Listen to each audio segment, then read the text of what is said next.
പള്ളിയിൽ അവർ പോകാതിരിക്കുന്നത് ഇസ്ലാമിൻ്റെ നിയമത്തിനനുസരിച്ച് നമ്മുടെ മുസ്ലിം സ്ത്രീകളിൽ വന്ന ഒരു സംസ്കാരമാണ്. സാംസ്കാരിക നിയമം തന്നെയാണിത്. പെണ്ണ് പുറത്തിറങ്ങാക്കുക എന്നാണ് തന്നെ സാംസ്കാരിക നിയമമാണല്ലോ. മതത്തിൻ്റെ നിയമമുള്ള, മതത്തിൻ്റെ പിന്തുണയുള്ള, മതത്തിൻ്റെ നിയമങ്ങൾ പാലിക്കാൻ വേണ്ടിയിട്ട് രൂപീകരണപ്പെട്ടു വന്ന ഒരു സംസ്കാരം.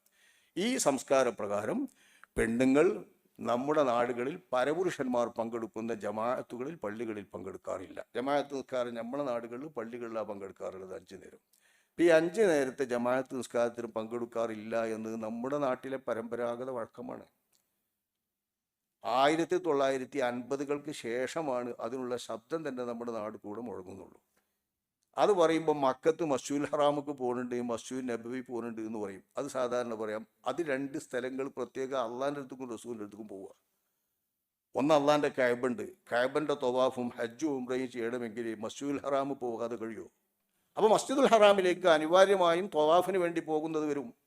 അതുപോലെ ഹജ്ജിന് പോകും, ഉംറക്ക് പോകും. അങ്ങനെ പോകുന്നത് പതിവായ ഒരു സ്ഥലത്ത് ആണുങ്ങളും പെണ്ണുങ്ങളൊക്കെ വരുമ്പോൾ ആ ആണുങ്ങളും പെണ്ണുങ്ങളും പോയിക്കൊണ്ടേയിരിക്കും. തവാഫ് ചെയ്യുമ്പോൾ ഒരു രൂപവും അങ്ങനെ തന്നെയാണ്. ആണുങ്ങളും പെണ്ണുങ്ങളൊക്കെ തവാഫ് ചെയ്തുകൊണ്ടിരിക്കും. സൂക്ഷ്മതയുള്ള പെണ്ണുങ്ങൾ അരികിലൂടെയൊക്കെ നടന്ന് പുരുഷ സംഘത്തിൽ നിന്ന് മാറണം എന്നാണ്. ഇപ്പോഴത്തെ കാലത്തൊക്കെ മാറി. അതൊന്നും ഇപ്പോൾ സാധ്യവുമല്ല ഇപ്പോഴത്തെ സംഗതിക്ക് നോക്കുമ്പോൾ. അങ്ങനെ വരുമ്പോൾ അങ്ങനെ പോവുകയാണ്. എന്നാൽ അവിടെ പോകുന്ന നിയമം അനിവാര്യതയ്ക്ക് വേണ്ടി വന്ന ഒരു നിയമം. ആ അർത്ഥത്തിൽ അവിടെ മാത്രം വന്ന നിയമം. ഇനി മദീനത്ത് നോക്കി റസൂലുള്ളാഹിന്റെ ഹുജറ ഷരീഫ, അള്ളാഹിൻ്റെ റസൂലിൻ്റെ ഹുജറ ഷരീഫ കാണാനും സന്ദർശിക്കാനും തങ്ങളോട് സലാം പറയാനുമുള്ള അവകാശം പുരുഷന്മാരെ പോലെ പെണ്ണുങ്ങൾക്കുണ്ടല്ലോ. അവർക്കതിൽ നിന്ന് തടയാൻ പറ്റുമല്ലോ. റസൂലുള്ളാഹിനെ സിയാറത്ത് ചെയ്യാനുള്ള അവകാശം. എത്ര വലിയ സൗഭാഗ്യമാണ് റസൂലുള്ളാഹിനെ സിയാറത്ത് ചെയ്യാൻ കിട്ടുന്ന ആത്മീയമായ മഹാഭാഗ്യമാണ് റസൂലുള്ളാഹിൻ്റെ ഹുജറയുടെ സിയാറത്ത്.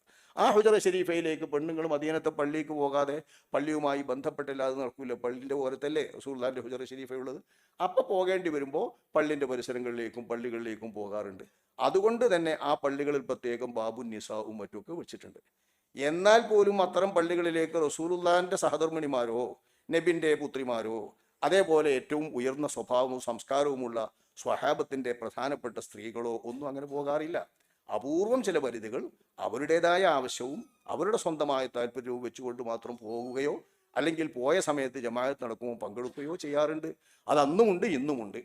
ആ 2 പള്ളികളിൽ നടക്കുന്നത് പോലെ അതേ സ്ഥലങ്ങളിൽ തന്നെ മറ്റു പള്ളികളിലൊന്നും ഇതില്ലെന്നും കാണാം.